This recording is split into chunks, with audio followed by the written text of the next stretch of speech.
Le givre. Depuis un mois, il neige à flot. La nuit dernière, il a plu. Maintenant, sous la froide lumière du soleil hivernal, le givre immaculé étincelle au rameau du grand bois constellé. Quel séduisant tableau, quelle vaste féerie. Chaque fourré devient une cristallerie, et les blancheurs du lait, de la nacre, du sel, de l'onyx, de l'argent, de la nappe d'autel, sur les branches du pin, du chêne et de l'érable, s'entremêlent dans une harmonie ineffable.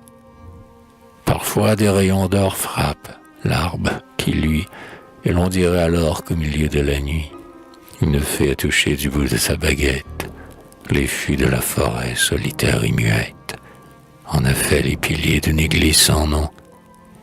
On songe au merveilleux temple de Salomon, au trésor apporté du Pérou par Pizarre.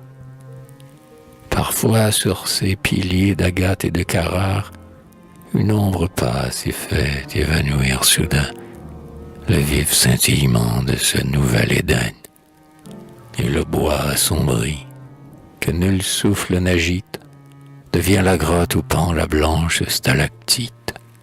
Le soleil, mi-voilé de nuages blafards, entre d'épais massifs glisse en tremblant regard, tandis qu'aux alentours un feu d'apothéose sur les rameaux vitreux met une lueur rose, projetant sur la neige un reflet de vermeil.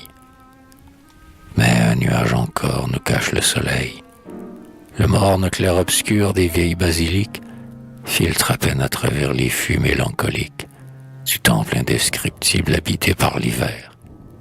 Puis tout à coup des traits lumineux fendent l'air, et, frappé par ces traits comme par un bolide, le frimas étoilé, le glaçon translucide, reprennent leur éclat. Et notre œil ébloui s'enivre de nouveau d'un spectacle inouï, que ne saurait décrire aucune langue humaine. Est-ce un rêve? Toujours une nouvelle scène du long panorama dessiné par le gel se déroule au sommet du grand bois solennel, comme un drapeau géant tissé de blanche soie sous la mitraille d'or du soleil qui flamboie. Tantôt, aux vifs rayons qui pleuvent du ciel bleu, l'immensité s'embrase.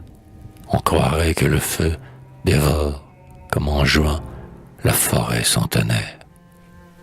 Tantôt, dans plus d'un arbre inondé de lumière, par un mystérieux et magique travail, la branche se transforme en rameau de corail.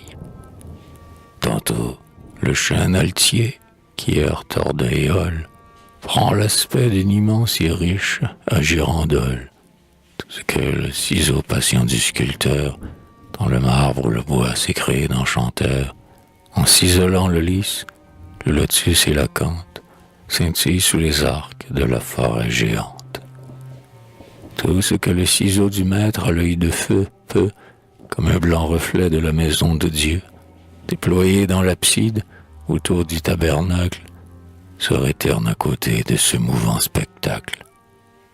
Mais peut-être demain le grand flambeau des cieux fera fondre les fleurs du givre radieux, et tout ce vaste éclat de prodiges et de rêves devra s'évanouir comme la lueur brève d'un espoir qui, parfois illuminant nos jours, brille quelques moments et s'éteint pour toujours.